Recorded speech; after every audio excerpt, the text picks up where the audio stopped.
যারা জীবনে বারবার ফেলিয়ার হয়েছ এবং ব্যর্থতা নিয়ে এগিয়ে যাচ্ছ, এই ভিডিওটা শুধু তাদেরই জন্য, শুধু তারাই দেখবে। হ্যাঁ, তুই হয়তো ভাবছিস যে তোর পক্ষে আর কিছুই করা সম্ভব নয়, কারণ তুই একজন লুজার, তুই কিচ্ছু করতে পারবি না।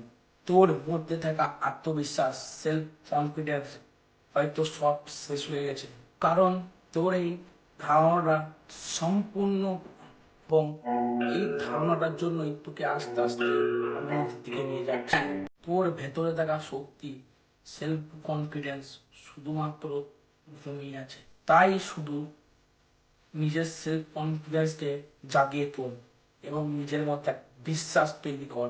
তোর মধ্যে থাকা স্বপ্নকে দেখতে আবার শুরু কর, কারণ তোর ভেতরে লুকিয়ে থাকা মানুষটাই তোর সবচেয়ে বড় অনুপ্রেরণা, সবচেয়ে বড় কনফিডেন্স। জীবনে ফেল হয়ে গেছিস বলে জীবনকে ব্যর্থ বলে ধরে নিস না, কারণ জীবনটা অনেক, জীবনের অনুপ্রেরণাগুলোকে জাগিয়ে তুই স্বপ্ন দেখতে শুরু কর।